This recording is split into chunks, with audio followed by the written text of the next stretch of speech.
approximately Okay. 30 years. Welcome back to Black Renaissance. With us now is Regina Jackson. I just got caught talking to her. She's a previous Jefferson Award winner and the president and CEO of the East Oakland Youth Development Center. Hi, Regina. Welcome. Hello. Thank you for having me. It's so good to have you. We were just discussing that I have been by your organization to check it out. It's been there a long time over in East Oakland off of International. Yes. And for people who aren't familiar with it, tell me about what your organization does. It's a unique organization for young people. Well, thank you very much. I appreciate it. Yes, for 36 years, we've actually been developing the social and leadership capacities of young people so that they can access higher education, employment, and leadership opportunities. So in 4 basic areas: arts, careers, wellness, and education. We really expand the horizons for young people, so many of them who don't get out of the neighborhood. We show them what's possible. They travel all over the country, actually, and outside of the country. And this gives them a sense of their own global citizenry and what's possible for their futures. So important for kids who are growing up in that area and really want the opportunity to see beyond their current circumstances. Yes. You guys just wrapped up a big event on Saturday. Tell me about that. Yes, well, we have many youth-led initiatives, and this one is called Brotherhood Across America.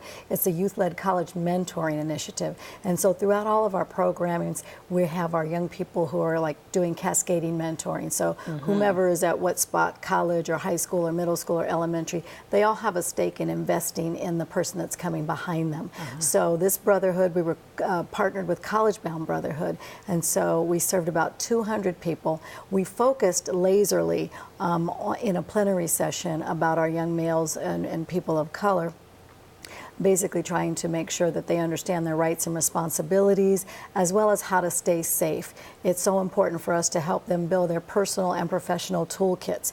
And so we focused on that with John Burris and Captain Ursi Joyner before we went into our wisdom circles, where all of the young people could be really transparent about the kinds of challenges that they face in college and staying in college and getting into college, so that, again, the ones that come behind them understand what's real and that they have an expansive network across the country of resource. That mentorship aspect is so important, and Yes. so just to be putting those very talented men in front of them and getting an opportunity for them to network with them is so important. You also talked about giving these young people more of a world view, and I know you guys are just coming off of a very exciting trip to China that you took. Tell me about that. This past summer, we led the first delegation of My Brother's Keeper to China. We were in Shanghai, Guangzhou, and Beijing for 2 weeks. We had a delegation of 14 young men who were having both an academic and cultural exchange, some linked learning opportunities so that they could see kind of to and through college into what professions they might want to look at. As is always our case, we had a lot of mentorship going on, and a lot of skill building around personal development.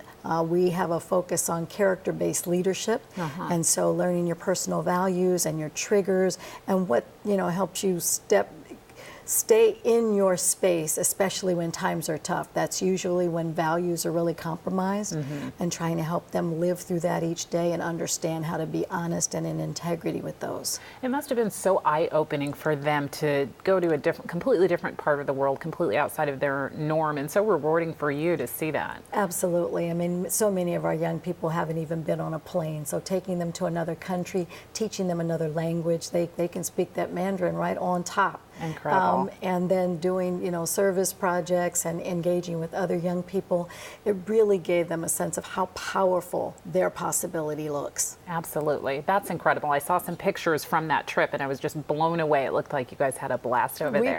We did. I mean, climbing the Great Wall, these are, models that they've just read about, and they're like, I'm here.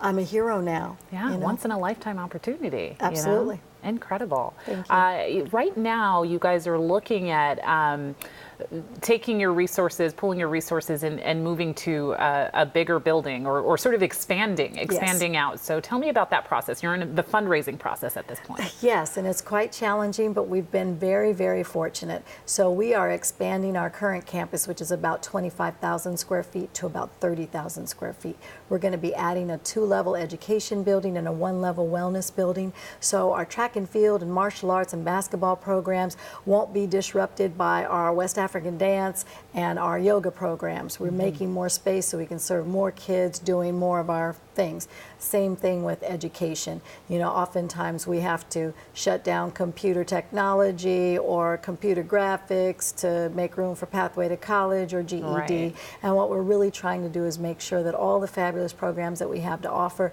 can be offered to more people, because they are, you know, they're begging for more things to do, and we can't fit all the kids in the same space at the same time. So we're going to expand the cooking program. It's just going to be amazing. And we'll be in the new building in June. In June. It's an $11 million project. I've raised just a little more than $9 million, so I need a little bit more money. Okay, go ahead and make that ask. That's okay. Thank well, you. you are doing amazing work, and that is a beautiful facility, and it can only grow, and hopefully you'll just be able to bring more young people into that fold. Thank you. We look forward to it. Thank you so much for joining us, Regina. For more information about the East Oakland Youth Development Center or to donate, go to eoydc.org. That's eoydc.org. We'll be back with more after a short break. Stay with us.